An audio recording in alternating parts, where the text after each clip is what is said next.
The Naxi people of southwest China have what is commonly known as the world's last surviving pictographic script, the dongba script.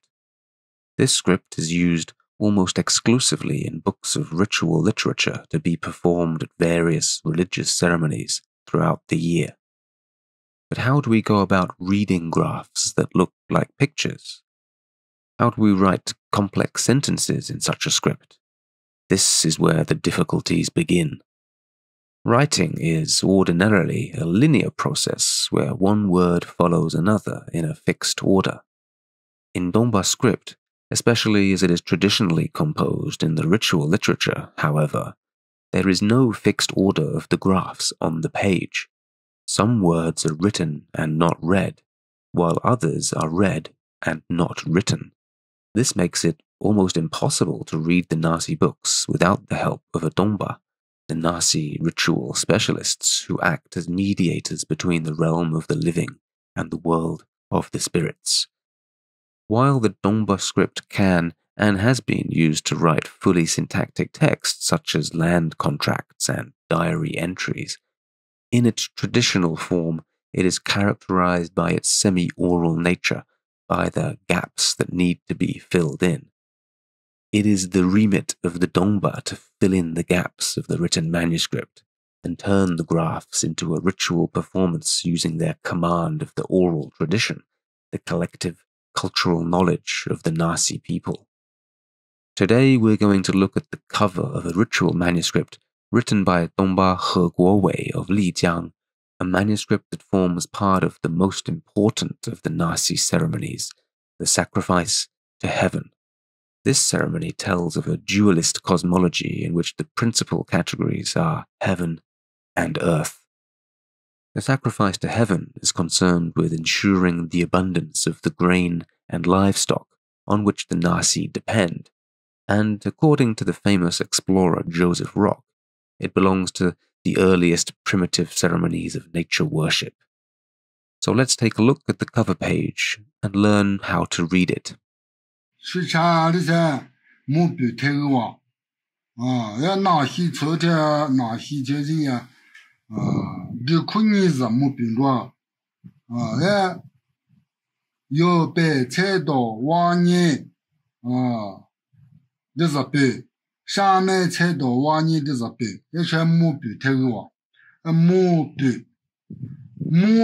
就是目是天，标是记的意思。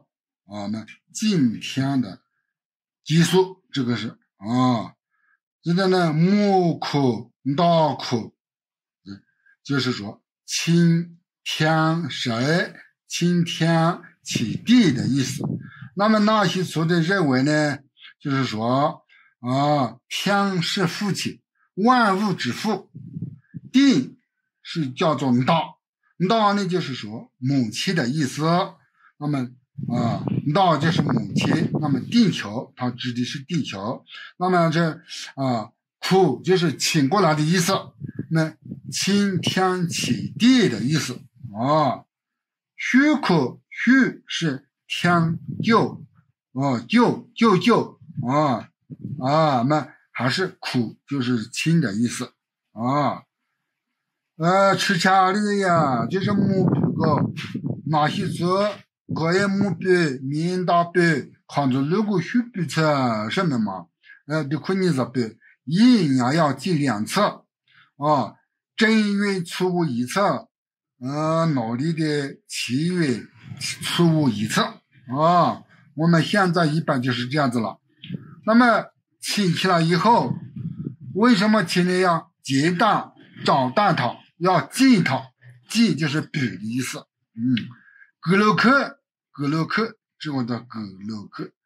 那么祭天的时候呢，要有一头猪，那么这个猪呢，就是要把它的不干净的东西要给它除干净的给它除出去，不干净的东西给它抛掉，抛那个意思靠也就是这个靠就是分开的意思，把不好的东西给它分出去的意思这个字是那些话叫做靠靠都都是把那个天上的不好的东西给它顶上去的意思啊，顶住。目击的意思是这个声响的意思。因为今天的时候我们拿起词呢那个猪杀了以后把它的那个肾评价还有它的胆要挂在天数定数和这个倍数上我们叫做声响声的下了一次呢，住了以后还要数下，那么这个呢目击就是声响的意思那这个制度技术呢，就是说今天的第一步，那这个是一种化妆的，这个也就是技术的一种转世但是不是乱转世，这个是纳新族的心目中的一个聚宝盆这个呢是一个可以说是一个宝物，这个字本身就是绑子宝物的意思那宝物给它红蛋给它拴起来是这个意思这字是就是这样了。 Okay, so there's quite a lot to unpack here. First, we note the decorative designs at the top and bottom of the page, and the elaborate textual marker that occurs before the first word He Guowei reads, the sky. None of these graphs or glyphs are read out, but some could still be construed as written words, especially the knot at the bottom, which has its own Naxi graph. Besides the hazy distinction between what is a written word and what is not, there are two main issues with reading this kind of writing. The first is the rebus principle. A rebus is a graph that is used for its sound, not its meaning. A well-known example of a rebus would be a picture of an I used to mean the first-person pronoun, I, because the two words share the same sound. Such rebus graphs are necessary for the dongba script to operate as a full writing system, because there are only about 1,500 commonly used graphs, very roughly 1/10 of the number of the more common Chinese characters. This means there are not enough individual graphs for every word, and so most graphs must be used for words that sound the same or similar. In particular, abstract terms that do not lend themselves to pictographic depictions generally employ the rebus principle. Take a look at this image, the Lijiang branch of the People's Insurance Company of China. On the sign, the name appears in Chinese and above it in Naxi.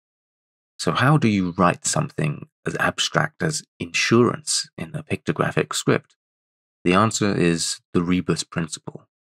Now, there's no word for insurance in Naxi anyway, so they simply borrow the Chinese word, 保险, and use rebus graphs to imitate these sounds. The first is a frog, 吧, followed by the literary word for chicken, 蛇. So, insurance, Chinese 保险, becomes Naxi 把蛇, not the literal meaning of frog chicken. A case in point from the video we saw earlier would be the graph for 可, a long rectangular box being used for the verb 可, to invite. Additionally, the graph normally used to depict the verb to cut, 打, is used here to represent the word earth. The second main issue is the previously mentioned gaps in the text, and we can see a good example of this here. To the right of the top line there are three graphs, 么, heaven, 可, to invite, and 大, earth. As we have learned, the verb 可 means to invite, but here, while it is written only once, it is actually read twice, to invite heaven, to invite earth. The reader must read the three graphs with 4 syllables, 么可, 大可, going down from top to bottom, then back up to the graph in the middle, before the phrase is finished and we can move on to the second line.